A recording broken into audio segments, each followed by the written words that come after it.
Ahoy children, this is Kristen once again with Wuthering Reader, here for another spooky Halloween video. So, this is going to be my first book tag, completely homebrewed in my Halloween-infested cauldron of a mind. So, let's get to it, and this is one of those things. Anyone can do this tag. So, the first question in this book tag is trick or treat. Trick being one you expected to love but ended up hating. Treat being one you expected to hate but ended up loving. I have two books for this option. The first one, being the trick, was Breakfast at Tiffany's by Truman Capote. Thing is, this is actually a really good book. I think everyone should read it. I couldn't recommend it enough, but I hate it. I personally hate it. If you couldn't tell from the background of all of my videos, I love Breakfast at Tiffany's so much. It's one of my favorite movies, and I grew up just watching the movie, absolutely adoring it. And then I got the book. And I probably should have read the book before I got the movie, but I never really had the chance to get the book before because I just have never come across it. So whenever I finally came across it, let's just say the ending is completely different. The entire premise of Breakfast at Tiffany's, though the book and the movie do have a lot of differences, the core stays the same, where a writer and a call girl form a type of friendship. The call girl, Holly Golightly, is very flighty, and the writer, who is actually nameless in the book, is very enamored with her. In one version, it ends very well, and in the other version, it ends very realistically. The book definitely has the more realistic ending, which kind of left me in a state of depression after reading it. I refuse to read it again. I just still watch the movie, and that is my ending. So I was really excited to get into this one. I expected to absolutely love it, and I did until the ending.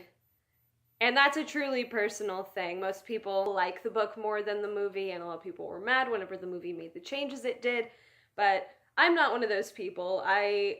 Yeah, no, I'm not.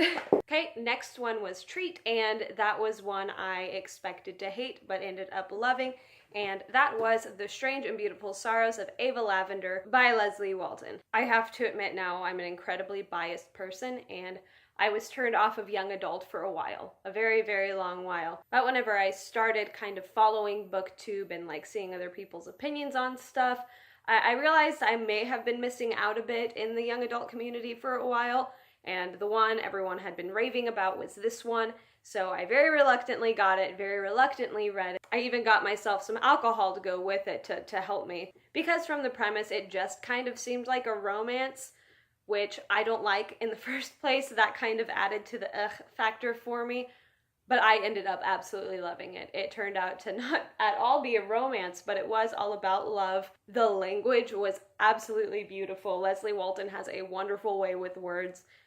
Everything was very rich in texture. It had magical realism, which I love. I always love. Made me want to read everything else she had written, and it finally got me back into the young adult genre after so many years of being away from it. So I have that to thank for it. So next thing on this book tag is called Creatures in the Night, and this is the one book character you would not ever want to meet. Not in a dark alley, not in a restaurant, not anywhere at all. This can be a monster, this can be a villain, this can be absolutely anything you just completely want to avoid. For mine, it's kind of an obvious pick, probably a bit cliche, but I'm very serious in saying that I never went to meet Alex DeLarge from A Clockwork Orange. Clockwork Orange, as you know from, well, my past costume, one of my favorite books. Alex DeLarge is an excellent character on paper. He's psychotic. He is way too young to be as psychotic as he is. He does everything horrible to everyone and is truly evil on the inside, and this is not anyone I would want to meet. I would want to exist in the world at all. I'm always very happy to see him on paper or on the screen, but anywhere closer than that, nah. Next on this tag is the Dracula book, which is a book that literally drains you. And this is one that by the time you reach the end of it, there's just nothing left. You are completely drained. You're done. You're just done. And although I talked about this one already, it still stands true as the book that probably drained me the most. and that was The Book Thief by Markus Zusak. A lot of books this year have made me cry. A lot of books this year have gotten me weepy, emotional, texting my boyfriend late at night, asking him why he's not here. Whenever I'm upset and he's like, I didn't know you were upset, I'm like, didn't you know what I was reading? But anyways, this one left me sobbing on the bathroom floor. The entire premise, it's told from Death's perspective during the Holocaust. So just think about how sad that's going to be, and then times it by 10. That's how sad this was. It hit all of the right notes for me in the way of emotionally damaging me, as it had a bunch of wonderful, wonderful characters. And I don't know. Like I said before, I didn't even expect to get as upset as I did, because the narrator, Death, even tells you how it ends all throughout the book. So you're expecting it, which somehow makes it 10 times worse whenever it actually does happen. But I'm not going to say too much. I know this book has been around forever, but spoilers are still a thing. Next is The Frankenstein of books. And that's a book that seems very cobbled together. They're made up of different elements, but it somehow works very, very well. Whether the cobbling together be in different perspectives, be in different styles, be in different formats. My pick for this one, even though I am reading House of Leaves right now, which is the epitome of that, one of the best ones I have come across so far anyways, is S by J.J. Abrams. This is actually a pretty difficult one to find, but this is a book that takes place in a book called Ship of Theseus.